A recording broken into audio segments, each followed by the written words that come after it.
Bem, o assunto da nossa aula de hoje então são as fontes de energia, as diversas fontes de energia que o mundo utiliza, que o Brasil utiliza, tanto para a questão elétrica quanto para a questão de combustíveis. Sempre lembrando isso, né, pessoal? Que energia é tudo que causa movimento, é tudo que faz movimentar. Eu estou, por exemplo, agora gastando energia. Eu tenho energia e estou gastando, falando, me movimentando. Então é energia humana. Existe a energia animal, então são essas duas formas que no início da história humana eram mais utilizadas, né? Em períodos anteriores à Revolução Industrial, o descobrimento do fogo, a Revolução Agrícola. Então, em tempos remotos da nossa história, quando ainda estávamos lá nas cavernas, utilizávamos mais essas duas fontes básicas, tanto a nossa força, a humana, quanto a dos animais. Depois vieram todas as demais, né, que aí nós vamos estudar hoje, né, as novas fontes de energia, as energias modernas e as energias também, algumas fontes de energias antigas também.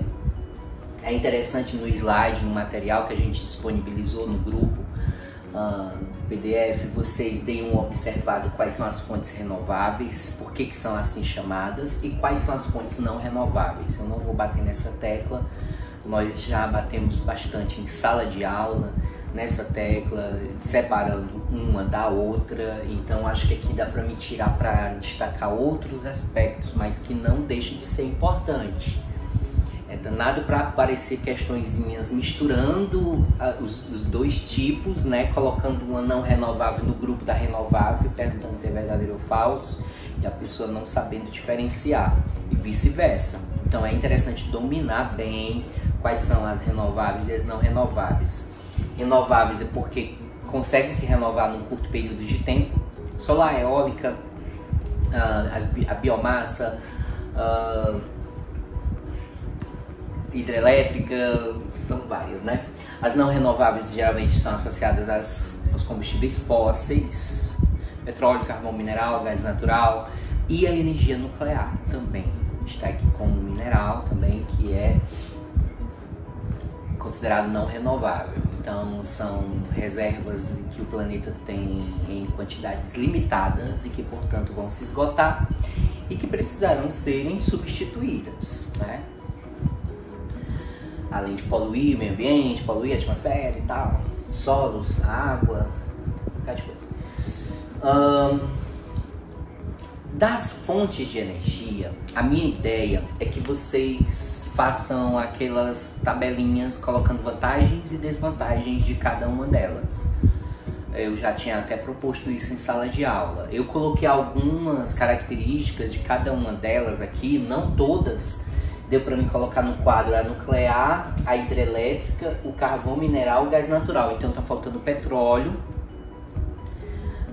tá faltando deixa eu só observar aqui na minha colinha. No petróleo vocês vão destacar basicamente a parte da Petrobras no Brasil, tá bom? Eu vou mandar eu vou enviar um PDF para vocês com todo o material sobre petróleo, mas aí vocês podem ficar na parte do Brasil, tá bom? Onde é produzido onshore, offshore, né? Onde é produzido em terra, onde é produzido no mar. Existem esses dois tipos de produção petrolífera no Brasil. Nós somos autossuficientes ou não. Assim, tudo que for relacionado à produção brasileira, vocês podem ficar por lá, tá bom? Os estados, a questão do pré-sal, né? Os estados que fazem esse tipo de produção, né? Até tem esse maior volume de produção petrolífera no Brasil, quais são os estados, quais são as regiões, tá bom? Falei do pré-sal também, o que é o pré-sal, dá uma observada sobre isso, tá bom? O que é o pré-sal, por que se chama assim, né? É uma camada mineral, gente, que se chama sal. Então, pré, que vem antes, então é um petróleo que vem antes de uma camada mineral chamada de sal. Aí levou esse nome, pré-sal, tá bom? Então, deem uma olhada nesse materialzinho também. Mas vamos às que eu consegui colocar aqui no quadro, que já vai dar uma ajudinha aí pra vocês, né, pessoal? Energia nuclear é um tipo de energia não renovável, voltando lá pro bloquinho anterior. urânio, né, que é uma pequena pedrinha, dá para produzir uma quantidade gigantesca de energia, porém, quando não se tem mais utilidade nesse mineral, quer dizer, uma das suas desvantagens é o lixo produzido depois. Na hora da produção mesmo, quando você está produzindo com todo o rigor, com todo o controle, na questão de contato com esses materiais e tal, tendo todo o cuidado, não havendo vazamento, não havendo erro humano no manuseio desse material, que é o caso que ocorreu lá na Ucrânia, né? Chernobyl, né? Foi o maior desastre na década de 80 ocorrido lá na região da Ucrânia, né? Por erro técnico, né? No manuseio. Nós tivemos acidente também no Japão, aí já foi uma questão natural, né? Um fenômeno natural que desencadeou ali alguns, mas não tão grande quanto lá na Ucrânia. Então, o descarte desse material depois de utilizado é que é o problema, até hoje, né?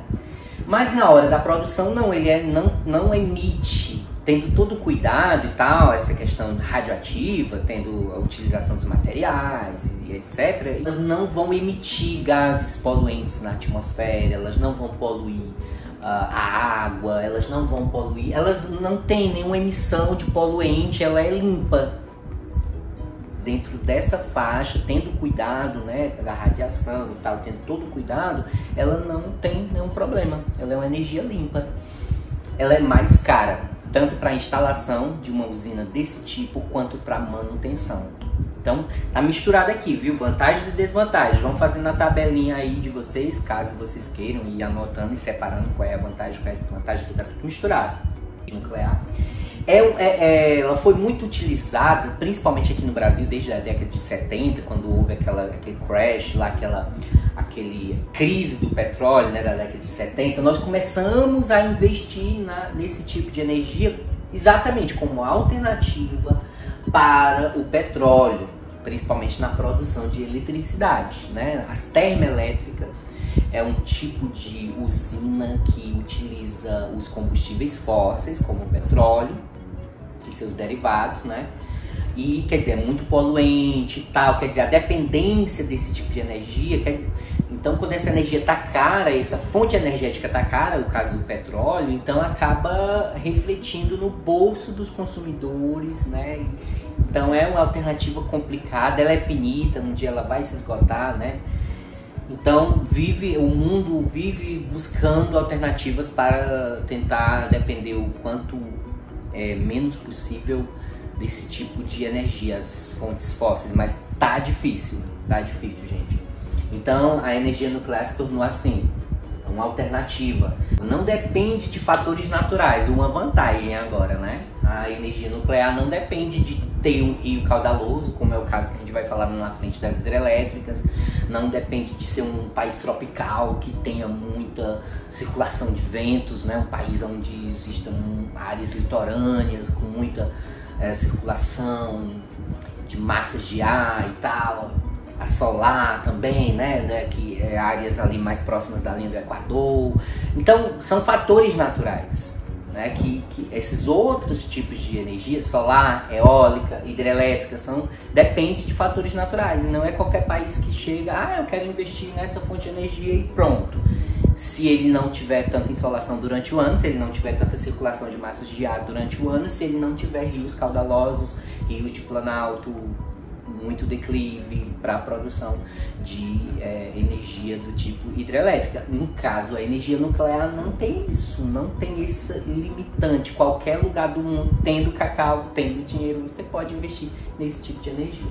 Tá bom? Então destaquei, misturado aí, pontos pró e contra esse tipo de energia, fonte energética. Vamos para a hidrelétrica, que cai muito aqui para o Brasil, né? O Brasil investe muito nesse tipo de energia, né? Quando se pega somente o aspecto eletricidade, sem contar os combustíveis, as outras formas de energia, só a eletricidade, 90% daqui do Brasil é produzida a partir das hidrelétricas, né? Principalmente quando elas estão no máximo de produção.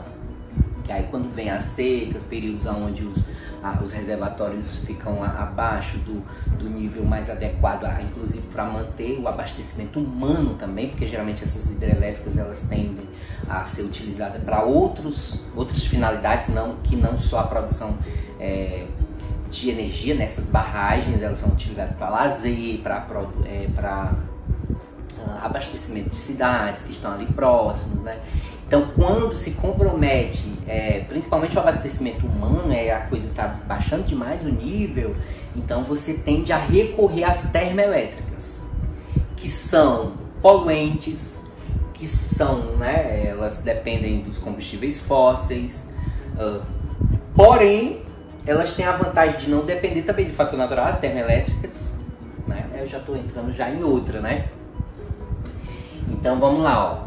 As hidrelétricas, elas dependem de fatores naturais e políticos, porque você pode ter muitos rios no seu país, rios caudalosos, rios de Planalto e tal, e os governantes não investirem nisso, não escolherem ficar dependente ali de outras fontes fósseis que seja, ou outras fontes de energia. Então, a hidrelétrica é um tipo renovável, a água do planeta não vai acabar, né, gente? A gente faz discussão sobre a água potável, a água doce, a água que é utilizada para o consumo humano, mas a água no planeta não vai acabar, gente. A mesma água que existia 4,5 milhões de anos atrás, que já estava no nosso planeta e tal, é a mesma que está hoje, sempre no mesmo, apenas dentro de um ciclo. Agora, claro, ela pode faltar em determinadas regiões, região AV seca, como eu já acabei de falar e tal, mas em outras não haver, gente. Então, quando for no ano seguinte já pode ter mais chuvas para cá e não ter para lá. Então, pensando de forma mais abrangente, de forma macro, não vai acabar, ok? Pode em pontos determinados ocorrerem essas intermitências, porém, no geral, sempre vai haver esse tipo de fonte energética disponível para o mundo, né? Principalmente para alguns países tropicais, geralmente, né? Ela é renovável, ela é de baixo custo de produção, apesar de ser caro você construir uma barragem, uma usina do tipo, mas depois acaba se pagando porque a manutenção dela é barata, o processo produtivo, então é um tipo de energia de baixo custo. Agora, na instalação dela é que ela causa impactos sociais, né? Retirar a população de alguns lugares, algumas vilas, algumas cidades têm que se mudar e tal. Então tem os impactos sociais, tem os impactos ambientais, que são os impactos causados, por exemplo, quando você tem uma floresta e aí essa floresta vai ser inundada. Essa floresta inundada, ela vai produzir gás metano. Então, nós temos aqui agora um impacto ambiental. Ou então, o que acontece? Você tem animais naquela região. Então, o impacto da fauna, né? Os animais vão perder o seu habitat natural. Vai ser inundado, vai virar uma barragem e tal. Então, são diversos aspectos aqui que nós colocamos como impactos socioambientais na instalação delas, né? O carvão mineral. Deu pra gente colocar aqui no nosso quadro também. Ele é um tipo de energia fóssil, claro, não renovável, óbvio, poluente. Geralmente as energias não renováveis e fósseis levam essa tríade: fóssil, não renovável e poluente. Dificilmente não vai ter essa que você... é fóssil, mas não tem como. É fóssil, é não renovável. Se é fóssil e é não renovável, é poluente também.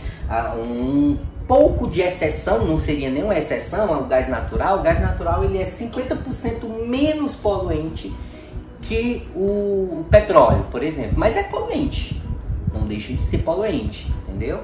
Então vamos lá, carvão mineral ele é não renovável, poluente. No caso brasileiro, o sul do Brasil se destaca na produção desse tipo de fonte energética, principalmente Santa Catarina, mas tem outros estados também do sul, ok? E fechando aqui, gás natural, aí fica a sequência dessa aula, fica com vocês de manusear o material em relação às outras fontes de energia, energia solar, energia eólica e petróleo. três, pelo menos essas, tá bom? Solar, eólica, petróleo.